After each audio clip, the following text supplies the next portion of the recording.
लेकिन ऐसा ना कोई नियम है ना मनोज झा जी अगर आप government of India Manoj Jha ji ने व्हाट्सएप ज्ञान से permission I haven't finished yet नहीं आपने बोला व्हाट्सएप नहीं आप अपनी बात रखिए लेकिन आपने बोला व्हाट्सएप यूनिवर्सिटी वाले ज्ञान को लेकर आपने द लाइव टीवी सच सबसे आगे। दोस्तों मैं बास हफीज हूँ। भारतीय जनता पार्टी को चाहे दुनिया के सारे सुख प्राप्त हो, लेकिन एक सुख प्राप्त नहीं होता है किसी अच्छी बड़ी यूनिवर्सिटी में उनके लोगों को, उनके नेताओं को बुला के लेक्चर दिलवाया जाए, या यूँ कहा जाए कि उनके सबसे बड़े नेता किसी दुनिया की बड़ी यूनिवर्सिटी के पढ़े लिखे हैं तो वहाँ उनको बुलाया जा रहा है। तो जब भी राहुल गांधी को बुलाया जाए या किसी और को बुलाया जाता है तो बड़ी तकलीफ हो जाती है इन वक्तों में, और तकलीफ और ज़्यादा बढ़ जाती है कि जब जापान के दौरे के ऊपर मोदी जी हों और लंदन का दौरा जो राहुल गांधी जी का हो वो भी जम के चर्चा के अंदर आ जाए। तो ऐसे हालात क्या दुष्प्रचार होता है, और दुष्प्रचार ऐसा ही आज भी कुछ हुआ, कल भी कुछ हुआ। वो दुष्प्रचार ये था कि राहुल गांधी जी के बारे में कहा गया कि उन्होंने पॉलिटिकल क्लियरेंस नहीं लिया और पॉलिटिकल क्लियरेंस लिए बिना ही वो लंदन चले गए, जबकि ऐसा नियम जहां तक जानकारों का कहना है उन लोगों के लिए है जिनको एम्बेसी का इन्वॉल्वमेंट हो, वहां सरकार जो वहां की है वो बुलाए, और यहाँ पर वो मेंबर पार्लियामेंट हो या संवैधानिक पद पे बैठे हुए हों, तब पॉलिटिकल क्लियरेंस देना पड़ता है कि वहाँ की सरकार द्वारा आयोजित किसी कार्यक्रम में जाने के लिए। लेकिन एक विश्वविद्यालय के कार्यक्रम में जाने के लिए, और वो भी खुद जिसमें पढ़ा हो, वहाँ के लिए कोई ऐसा क्लियरेंस की ज़रूरत जहाँ तक जानकारों का मानना नहीं लगती है। ऐसे हालात के अंदर व्हाट्सएप के ऊपर भाजपा के जो IT सेल उन्होंने ज्ञान फैलना शुरू कर दिया, आगे बढ़ाना शुरू कर दिया, और गोदी मीडिया ने उसको ले लिया। लेकिन गोदी मीडिया की क्लास जो जब लगी है सुप्रिया श्रीनेत द्वारा, तो गोदी मीडिया के भी होश ठिकाने आए। किसका हुआ मामला? अमन चोपड़ा का। अमन चोपड़ा ये वही पत्रकार हैं जिनको अभी पुलिस ढूंढ रही थी, फरार चल रहे थे, फिर इनको पकड़ लिया गया था, कुछ घंटे तक इनकी अच्छे से खातिर हुई, उसके बाद ये फिर से उसी तमाशे के ऊपर आ गए। अभी इन्होंने एक शो किया, उसकी एक झलक देख लीजिए। इन्होंने यही प्रोपेगेंडा वहाँ छोड़ा, व्हाट्सएप का ज्ञान।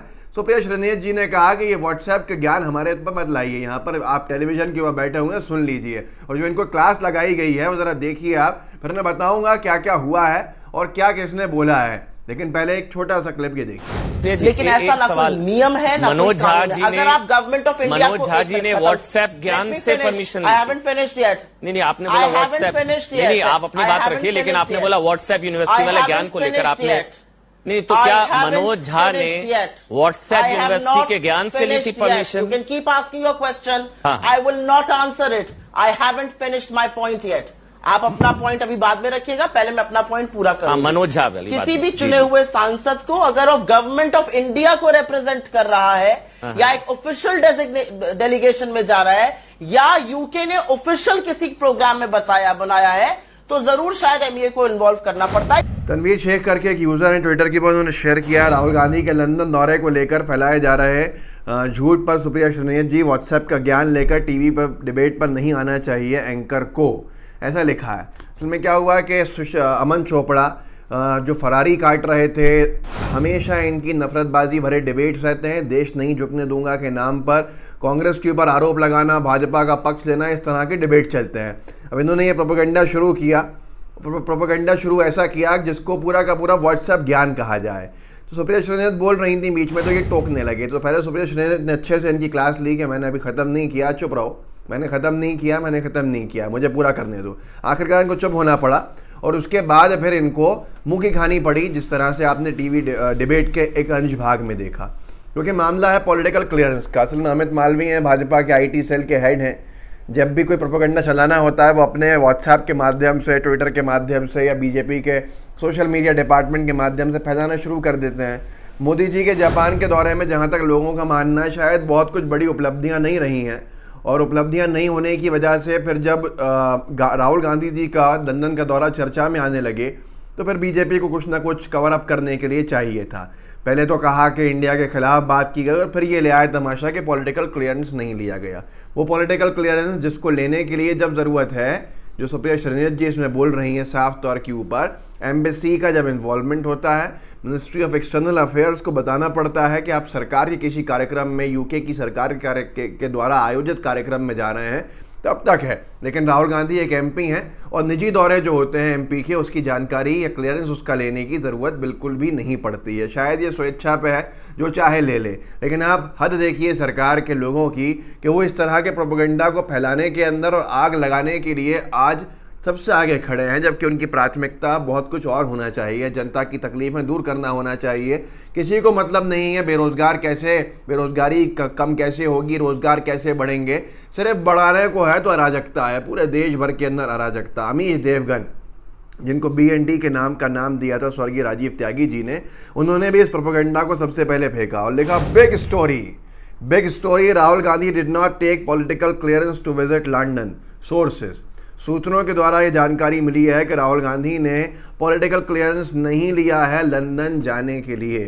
पहली बात तो यह है कि अगर कोई व्यक्ति कोई कंपलसरी जो चीज़ हो, जो कंपल्शन है, जो आप कहेंगे कि ज़रूरी है, लाजमी है, जिसके बिना आप काम नहीं कर सकते, आवश्यक है हिंदी में अगर कहें, अगर उसके बिना आप कहीं भी जाएंगे तो आपको ना तो वहाँ की सरकार कुछ करने देगी, ना हमारी सरकार के जो वहाँ पर एम्बेसीज़ हैं, मिशंस हैं, वो आपको करने देंगे। लेकिन फिर भी तमाशा करना ही मकसद रह गया है तो क्या कर सकता है। पवन खेड़ा जी ने इसके ऊपर क्लास ली, सुरजेवाला जी ने भी क्लास ली अमीश देवगन की, उनके पास कोई खास जवाब नहीं है। पवन खेड़ा जी ने कहा कि अमीश भाई, Rahul Gandhi is an MP, he is not a journalist who needs clearance from PMO to do his journalism. ये एक बहुत गहरी बात है, आपको समझनी पड़ेगी। गोदी मीडिया के मुंह पर अच्छा खासा तमाचा है। अमीश भाई, पवन खेड़ा ने लिखा, अमीश भाई, राहुल गांधी एक सांसद हैं, वो जर्नलिस्ट नहीं है, पत्रकार नहीं है, जिसको क्लियरेंस लेना पड़े, अनुमति लेना पड़े प्रधानमंत्री कार्यालय में से अपनी पत्रकारिता करने के लिए। मतलब आपकी तरह काम नहीं है कि हर चीज़ को मोदी जी से पूछ से करेंगे। उमाशंकर सिंह पत्रकार ने नीचे लिखता है, कुछ तो मर्यादा रखिए। ये कुछ तो मर्यादा रखिए। अगर आपने राजीव त्यागी, जो स्वर्गीय राजीव त्यागी जी हैं, उनका शो देखा होगा जिसमें इनका नामीकरण हुआ था BND, उसमें इन्होंने कहा था। खैर, ले देकर बात यह है कि तमाशा खड़ा कर देना भारतीय जनता पार्टी जो करती है, उससे नुकसान जनता का होता है। जनता का नुकसान इसलिए होता है कि जो चीज़ अनावश्यक है, जो चीज़ ज़रूरी नहीं है, जो चीज़ लाजमी नहीं है, उसके ऊपर तमाशा करना और ये कहना कि राहुल गांधी ने पॉलिटिकल क्लियरेंस नहीं लिया, जिसके बारे में आज तक आपने नहीं सुना है कि क्या होता है। निजी यात्रा एक सांसद बिल्कुल कर सकता है।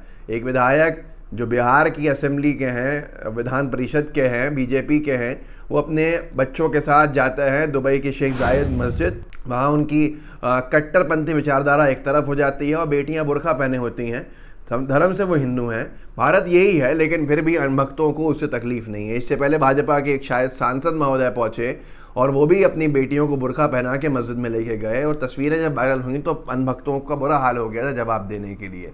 ले देकर यह है कि इन सब चीज़ों के लिए पॉलिटिकल क्लियरेंस की ज़रूरत अगर नहीं है तो जाहिर सी बात है कि लंदन के अंदर अपनी पुरानी यूनिवर्सिटी में एक गेस्ट लेक्चर करने के लिए भी पॉलिटिकल क्लियरेंस की ज़रूरत नहीं है। लेकिन फिर भी तमाशा करके लोगों का ध्यान मोड़ना जो भाजपा का मकसद बन गया है, पर उनको जवाब सुप्रिया श्रीनेत जैसे जो नेता हैं, प्रवक्ता हैं, वो देते हैं। और गोदी मीडिया को फिर अच्छे से अपनी गलती का एहसास भी होता है कि व्हाट्सएप के ज्ञान को आप गोदी मीडिया का प्लेटफॉर्म बना के पढ़ दें। एक एंकर, गोदी एंकर जो है, वो व्हाट्सएप के ज्ञान को वहाँ पर जनता के सामने दे रहा है, नेशनल TV के ऊपर दे रहा है। जो जनता बहुत ज़्यादा नहीं सोचती है, एक वर्ग ऐसा है वो उसको सच समझता है। अब व्हाट्सएप के ज्ञान भाजपा के IT सेल से होते हुए गोदी मीडिया के एंकर्स और गोदी मीडिया के स्क्रीन के माध्यम से राष्ट्रीय स्तर पर झूठ फैलाने का काम करने लगे, तो इससे दुखद क्या होगा। इस वीडियो को आगे बढ़ाइएगा, लोगों को जागरूक कीजिएगा, लोगों को बताइएगा कि व्हाट्सएप पत्रकारिता की आज क्या हालत हो गई है और कैसे इनको मुँह की खानी पड़ रही है। व्हाट्सएप ग्रुप्स होंगे, उनमें शेयर कीजिएगा ताकि वो व्हाट्सएप जो गंदगी फैलाते हैं उसके साथ हमारी जानकारी वाली चीज़ें भी व्हाट्सएप पे हों, जिससे दुष्प्रचार रुक सके। लाइव TV को सब्सक्राइब कीजिएगा, बेल आइकन दबाइएगा। जय हिंद, जय भारत। द लाइव TV, सच सबसे आगे।